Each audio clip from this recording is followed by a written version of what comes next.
Thank you for downloading Season 5, Episode 16 of Baseball Pitching the FIX, featuring baseball pitching motion expert Angel Borrelli.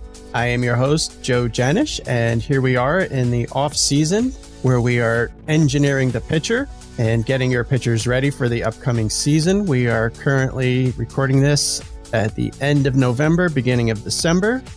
We will be going through our Coaching the Coaches segment, as well as All It Takes Is All You Got, which is some strength and conditioning. So without further ado, Angel, how are we doing today? I'm doing well. How are you doing? Outstanding as always. I'm very excited about the holiday season, and I'm very excited about all the pitchers getting ready for their upcoming seasons. I'm sure there are some pitchers getting ready in January and February spring training.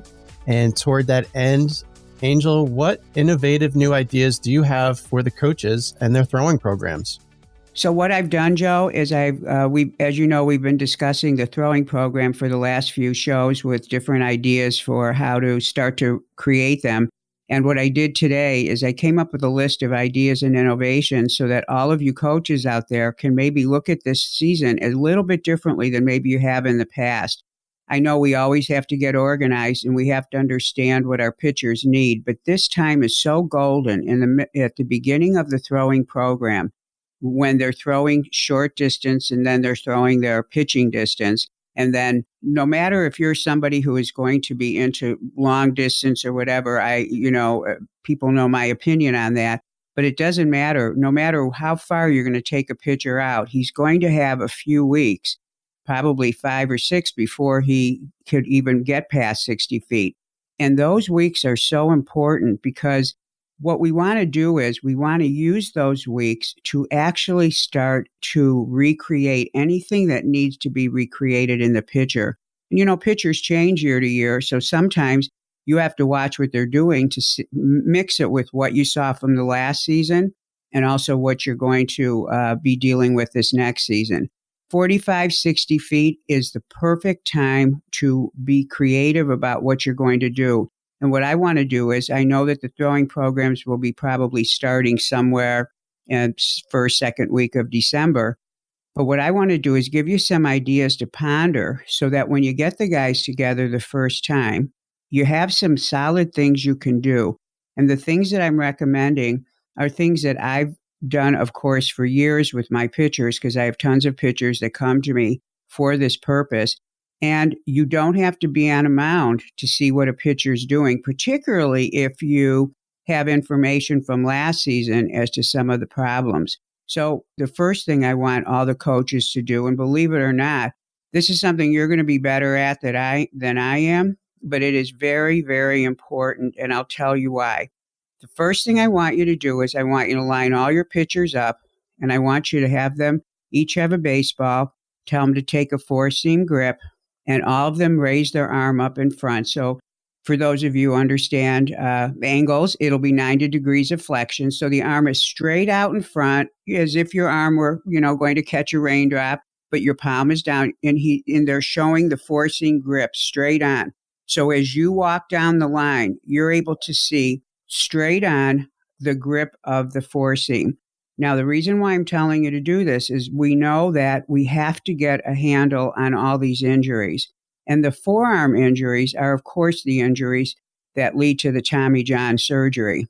It has happened so many times in the last year where by shifting the thumb or one of the fingers, you see a relaxation in through the wrist and the forearm. So what I'm going to ask you to do is to walk down the line, stand in front of each pitcher one by one, have him raise his arm. And if you see a thumb position that causes something to look strange in his wrist, right above the thumb, in other words, you see him sort of struggling there. In other words, he hasn't grabbed the ball easily. Then I want you, with your knowledge, to make the adjustment and see how he moves his wrist and if that feels easier to him. The number of pitchers that come to me with inappropriate grips, and I, through discovery, have to figure this out. And of course, this is your expertise even more than mine. Now, when I look at a grip, I'm looking at it for ease of the movement of the joints. But your knowledge, and you're going to be able to see it if something looks odd, particularly if it doesn't blend with what you know as a coach that would work. And I want you to do this before you even let them throw a ball. So that's the first thing I want you to do. Then I want you to set up a calendar for how those first few weeks are going to go, since the 45 feet and the 60 feet distances are so important. Now, at every distance, we want a pitcher to go through a series of sessions where he's throwing 50 pitches, and then we want him to add another 25, so then he's going to 75. And then once he's accomplished X number of sessions, then you go to 60 and do the same thing. Now, what I want you to do is understand that the important thing to do is to get to 60 feet. But at 45 feet, there are some wonderful things you can do. And what I do is I usually keep my guys at 50 throws for 2 sessions. And then I keep them at 75 throws for 3 sessions. And when I say 50 throws, we all know we don't go out there and throw 50 throws. The scientific method, the method you see on throwing programs, is usually 25 sets of 25. So you'll do 2 sets of 25, then 3 sets. But depending on the pitcher, and I don't really do it that way anymore. I once in a while do it, but the guys love throwing sets of 15, and I love it for them too, because it actually is probably the max number of pitches we would want them to ideally throw in an inning. So it's really good to start harnessing their energy at that level. So, but the total throws would be around 50 throws, and keep them at 45, maybe for 5 different sessions, for 5 sessions, and you're doing 2 at 50, 3 at 75. When you get to the 60 foot, you're going to have some more sets, and I'll talk about that in a minute. Now, here's the focus you want to have at 45 feet. It's a great way to first look at their general mechanics and see what you're seeing. Secondly, the focus of your flat ground at 45 and 60 feet should be at 45 feet, trying to find a consistent release point, and at 60 feet, trying to find a consistent release point and making sure they're getting over their front leg and doing everything you want them to do. Now, the thing that I think falls away from a lot of programs is we say, okay, let's do flat ground, and then they haven't seen a mound until they start pitching. I use a mound on all the distances, and depending on the pitcher himself, I like to have the guys get on the mound. Let's say they're in their 75 count series. Have them get on the mound. They're still playing catch. So tell them not to do a knee lift. That way they don't start pitching. But they're getting the downhill trajectory, which changes the length of the stride. So now you're getting them playing catch in a more consistent way.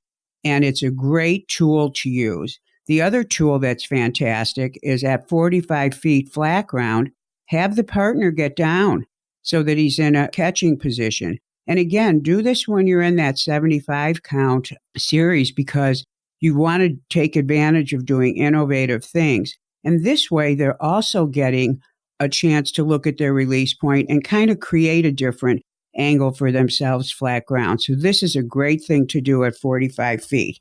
So use the mound, have the catcher be down, and be careful of having them use a knee lift, because they get crazy once they start lifting their knee. They start thinking pitching. And then what you've got is a session where they're not conditioning, they're trying to throw hard. But 45 feet's great, because most pitchers know not to throw too hard because they're always afraid of hurting their partner. So anyway, 45 feet's a great controlled type of throwing. So now when we get to 60 feet, I always like to keep the guys at the throws that are in the 50 range at least 3 to 4 times. And then I do 3 to 4 times at 75 throws. That way they're spending more time with their actual pitching distance.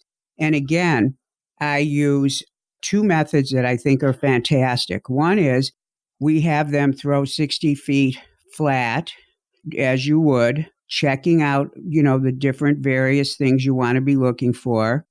Then we have them throw with the catcher down, and they're still flat. And then I have a third style where we have them move back, and they shuffle step, not crossover step, not crow hop, but shuffle step to 60, and the partner is down, and then they throw in that fashion. And again, we're doing this after they've been at 60 for a few sessions. It can be at the end of the 50, can be at the end of the, or in the 75 range.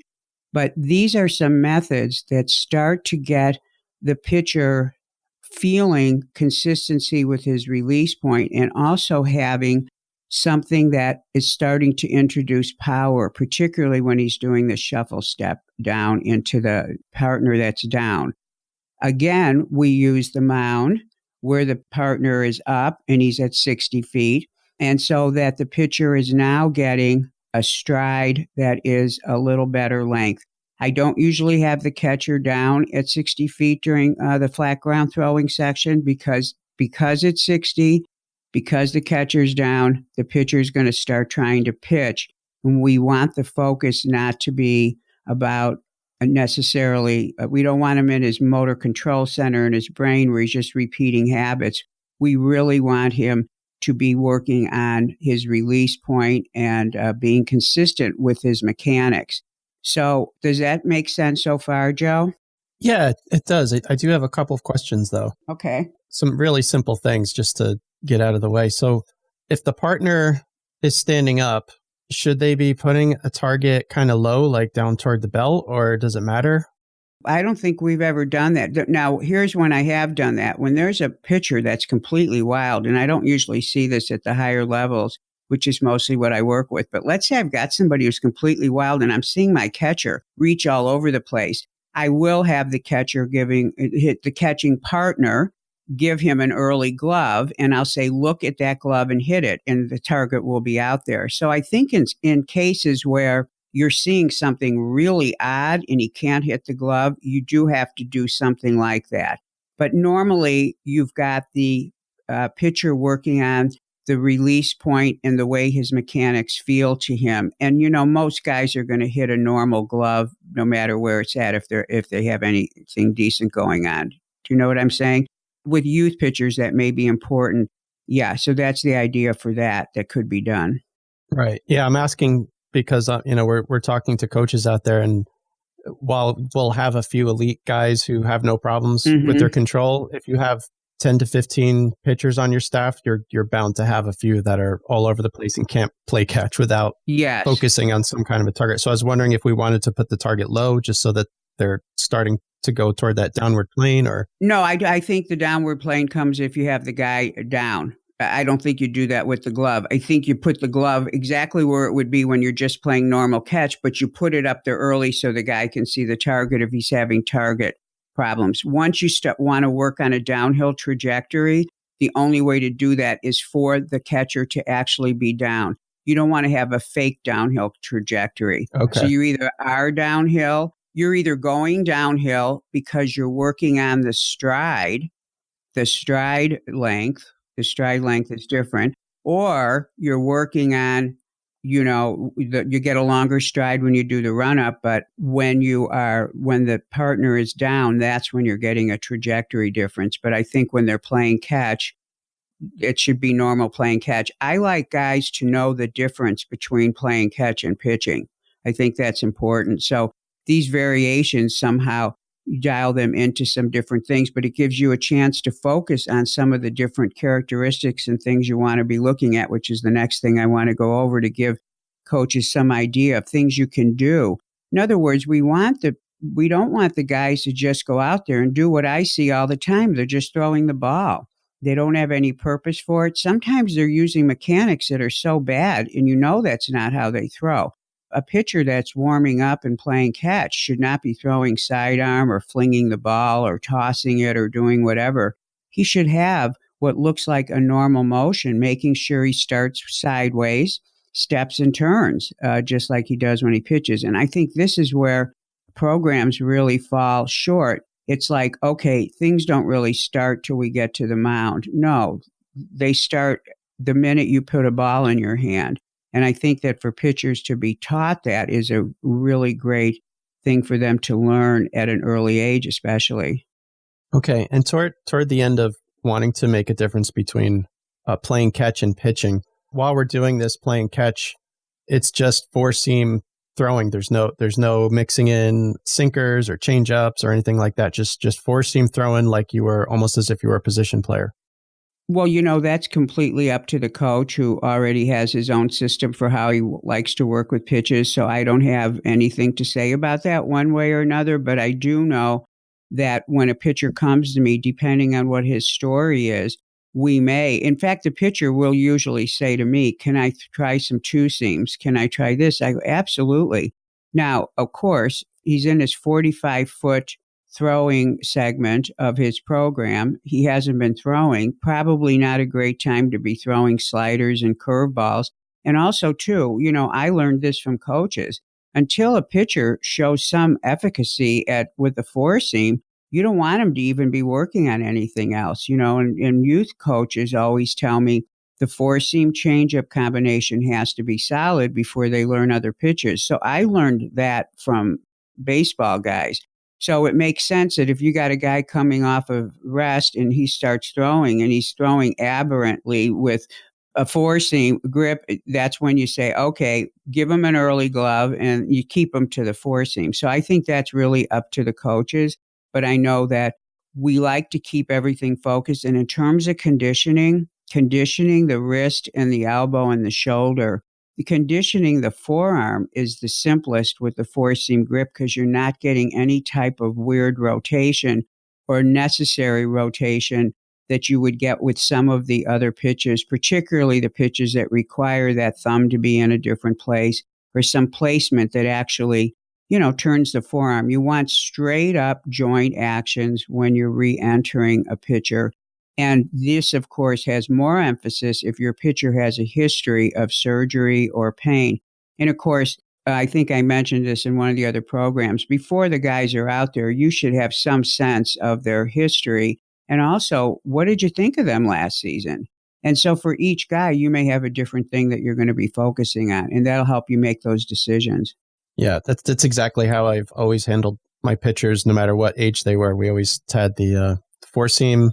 As soon as you can prove to me that you can throw with the four seam, then we'll move on to other things, whether it's a changeup or a sinker or whatever. I have just one more question. When we're doing these sets of 15, for example, how much time should the pitcher be spending in between sets?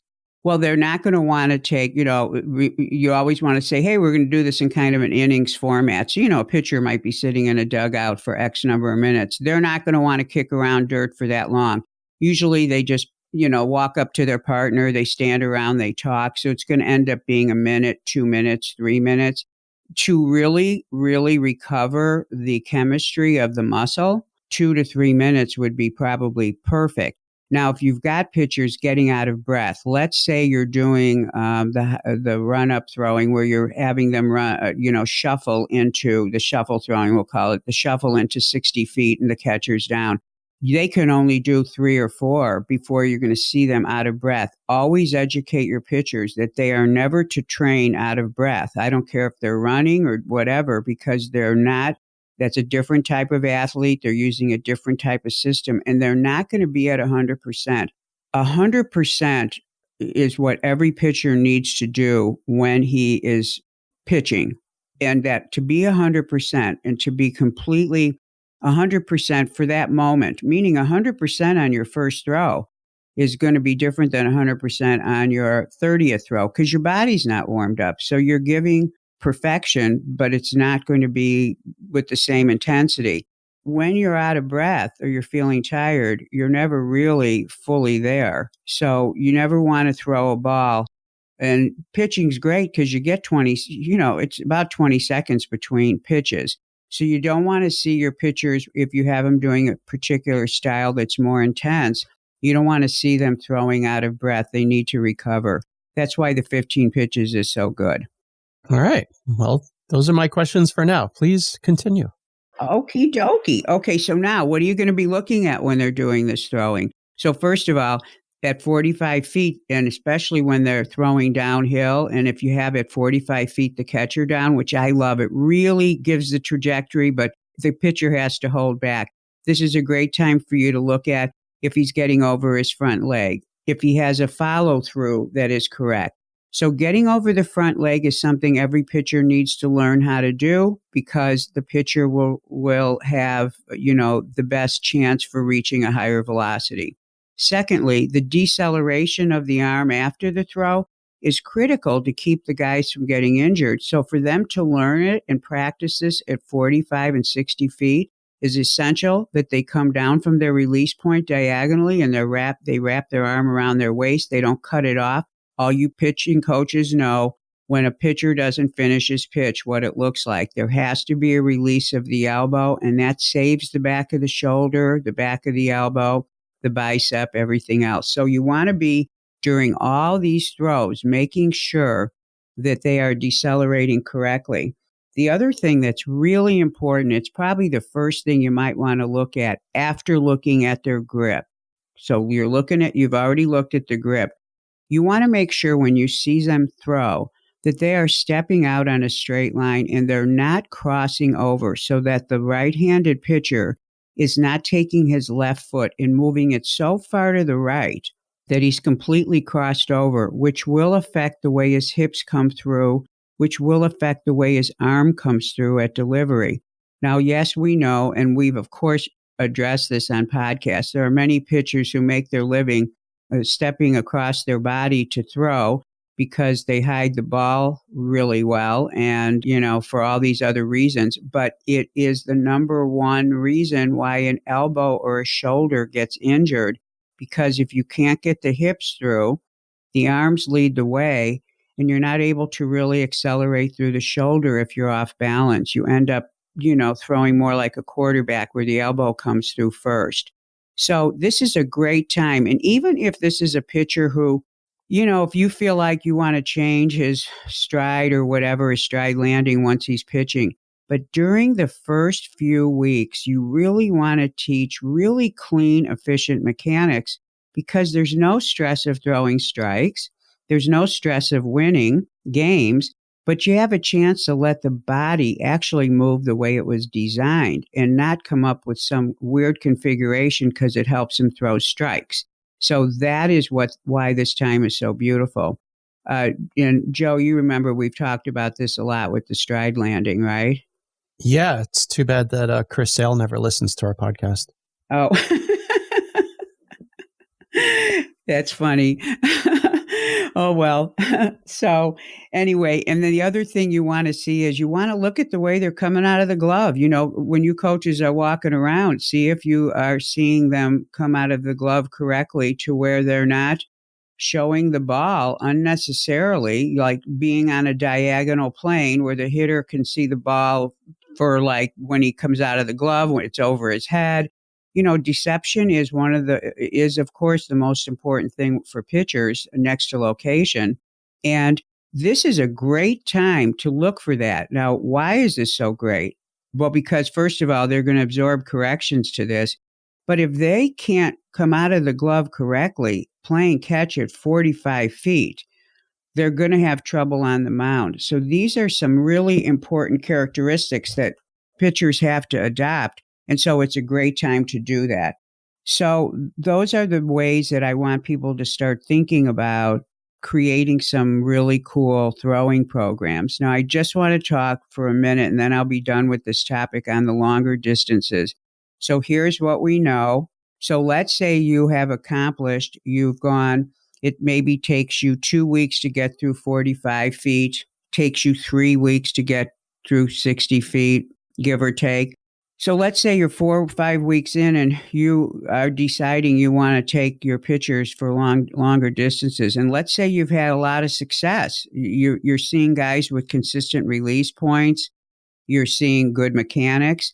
Well, when you take them further, know that probably at 75 feet, you might not see too much of a change. But when they start getting to 90 and especially 120, you're going to start to see release point differences.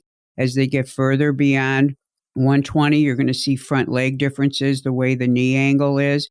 And then once they get further, you're going to start seeing consistent release point changes.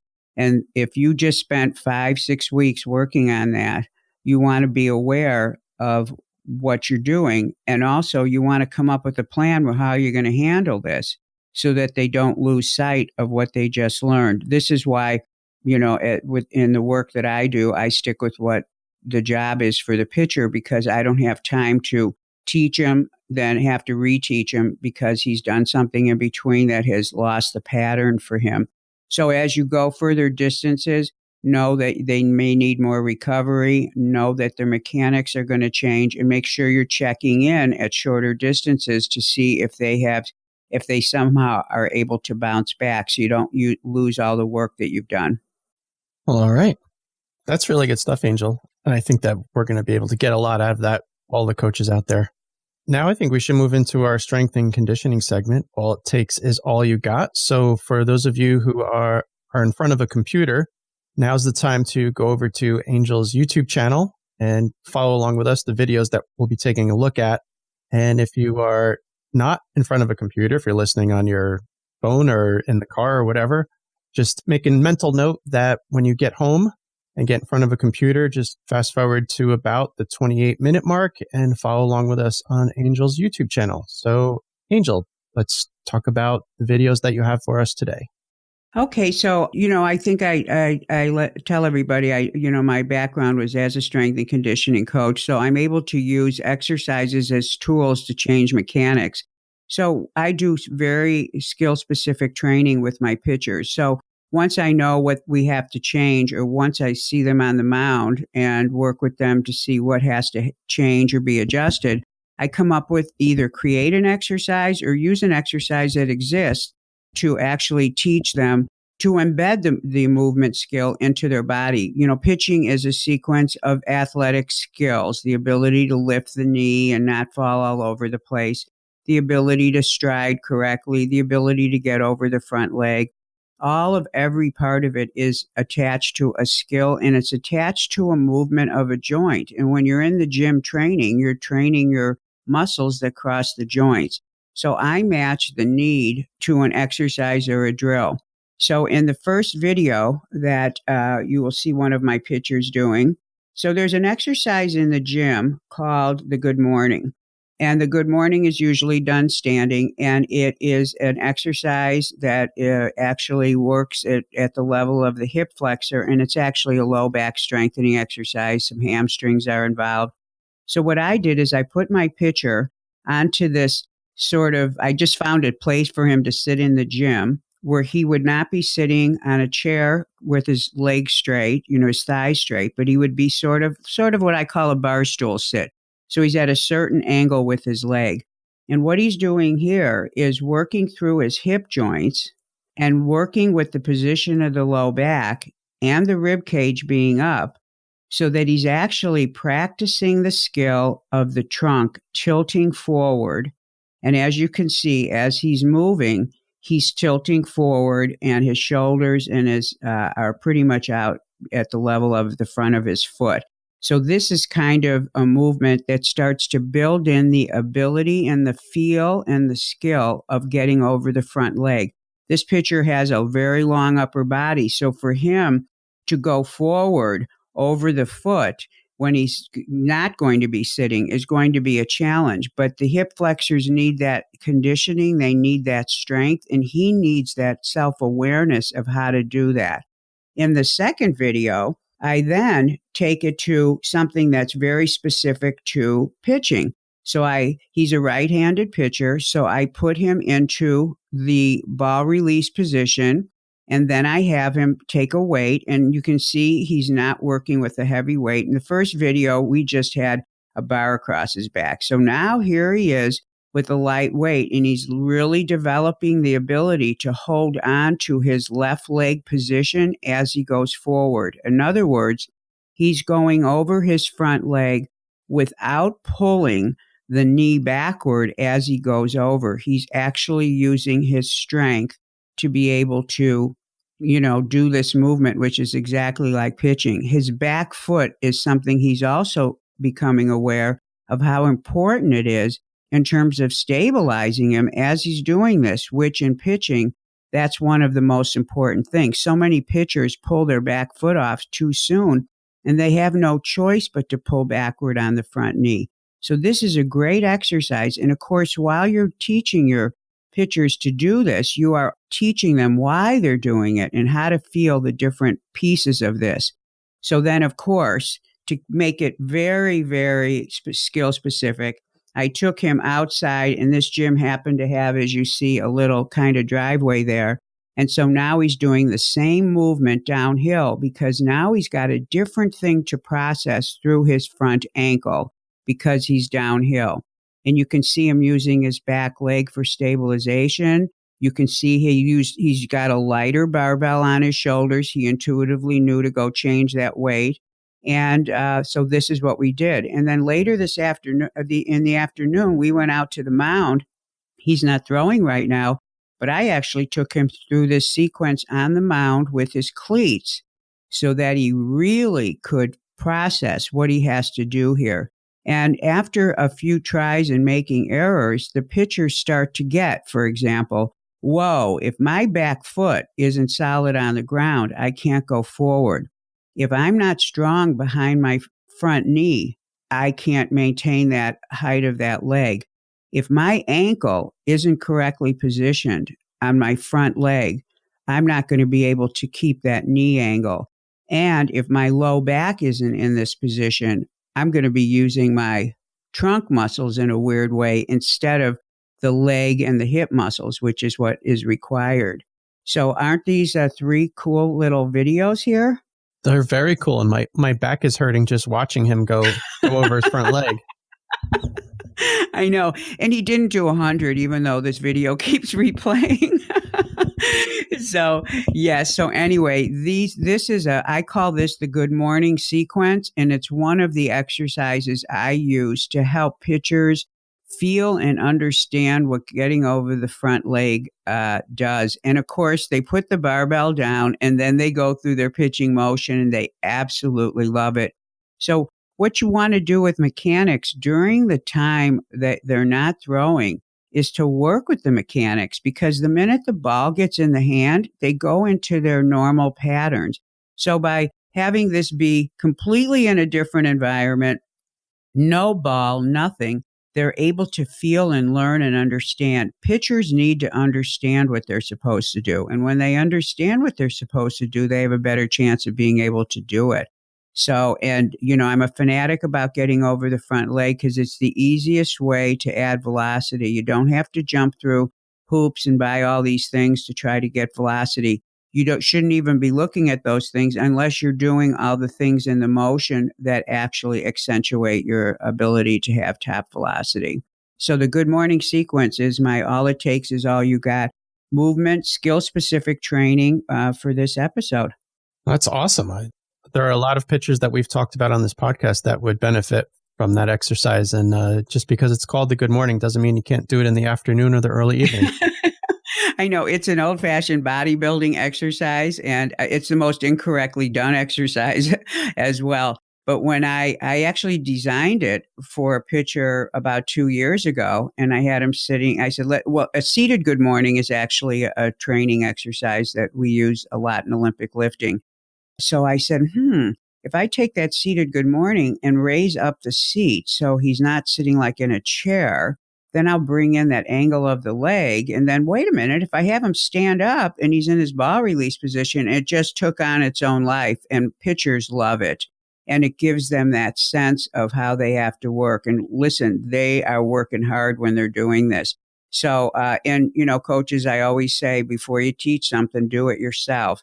You can take the pull down bar off of a cable and use that on the shoulder of a pitcher because it's long and it weighs nothing, but they have to have something on their shoulder to actually activate everything.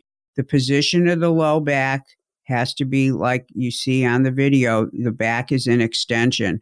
The rib cage is lifted. That trunk position has to be there. And that, by the way, is the correct trunk position for the follow through. So this is just trains so many parts for the pitcher. So it's one of my faves.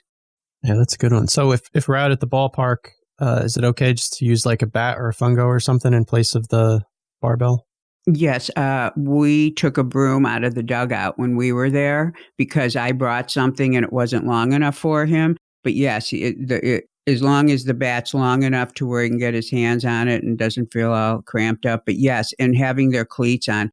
Remember, everything changes downhill. That's why this season, all my off-season training with my guys, we are double splitting. We're in the gym in the morning, and then we're doing exercises, stride exercises, etc., on the mound, because when you do them flat, it just isn't the same. So, and it's been real effective so far. So what I'm hoping is that all these things will be adjusted. So when they throw the first ball, they are already adjusted. Yeah, it's great stuff. I'd like to see Tyson Ross try to do this. Yes, that would be great. He certainly could benefit from not being vertical and getting over his front leg. But you know what? You do what you feel. So, well, it works for him. Well, that's all we have for today. But actually, for those of you who are listening all the way through, we do have something special. In the spirit of the holiday season, Angel is offering $20 off her book, Engineering the Pitching Elbow. Instead of $67, it'll be only $47. Now, before we tell you how you can get that discount, Angel, why don't you talk a little bit about the book? Well, this book took me 7 years to write. And what I love about this book, I mean, if you listen to me teach, you know that I like to teach concepts before I'm not an instructor. I like to teach concepts and then show you an exercise, etc. I don't want you just doing something. I want you to know why you're doing it. And when I wrote this book, which was originally called Engineering the Pitching Elbow, and then I changed it to Strength Training the Pitching Elbow. But this book to me is one of the things I'm most proud of. What I love about this book is the information you get at the beginning is before you even get to the exercises is so special. I did a whole segment on tracking the elbow through the pitching motion. I felt like unless you understood what does the elbow actually do, what's its job, and the elbow is different than the arm. When we talk arm, we're talking the whole segment, the upper segment, lower segment, anything involved with your arm, hand. But the elbow is a different joint. And so I did a special section where you actually track the elbow during the pitching motion. And I think for people who want to understand what really the elbow goes through, it's a great part of the book. The other thing I love about it is I took every muscle that's involved in the arm and I talked about how to actually understand what the roles of the muscles are in the upper arm, the forearm, the wrist, the fingers. So this book is not about the shoulder. It's about the biceps, the triceps, the forearm, the wrist, the fingers. Talks about the different pitches, the way the roles of those muscles change. So the concepts and the understanding you get about the arm is so important. And I love that it's at the beginning of the book. Then I go into all the specific exercises for each of the muscle groups. Then I, of course, have created workouts. I've created workouts for in-season, off-season. And of course, I put a section in for the youth pitcher. And if he was going to train at home just with dumbbells, or if he was going to be at the gym, it's got so many fantastic things in it. And Joe, I think the table of contents is on my website if anybody wants to see it. But anyway, I love this book. And if you are an aficionado of pitching, there's no book like this on the market. And you will learn more than you could imagine, because indirectly, when you learn about the arm, you start to understand pitching in a different way. I think this is why I wanted to, as a gift to the listeners, see if there was something I could do to make it more accessible. So at $47, I hope that will work. Yeah, and people who have been listening, they have heard me recommend the book over and over again, and I'm still trying to figure out why you haven't purchased it yet. So if you haven't purchased it yet after I've mentioned it, well, here's your chance. We got $20 off. It's going to be only $47. And now here's the trick. Email Angel at gymscience.com, gymscience.com. And in the subject line, just type the fix. And then in your email, just request that you get the $20 discount to $47. And Angel will personally email the book back to you. It's a digital edition. It's a PDF. And there you go. Yeah, and you know what, Joe? I'm going to make that even easier. How about this, everybody? Don't even have to. You can say what you can send me an email and say hi if you want, but to keep it simple, if you want to just put the fix in the subject line, that will let me know you want this book because this is only for my listeners. Also, your email, of course, will be on there, and then I'll send a PayPal invoice to you directly, and then you'll just pay it that way. And as soon as I receive that, I will send you, you won't have to download it. I'll send you the PDF. And that's the way I want to do it. I wanted to keep it personal so I could say thank you to each person who wanted to purchase the gift. And if you have a pitcher in your life, he would love this book. And by the way, the photos in it are fantastic. They're laid out in such a way and they're in color. They have instructions on posture. This book is just loaded with information. As I said, if you want to know more, go to the table of contents on my website on the products page, and you'll be able to see all the things that it covers. So anyway, so awesome. Yeah, there you go. Happy holidays, everyone. We'll be back in a few weeks. And in the meantime, we wish you safe and effective performance on the pitching mound.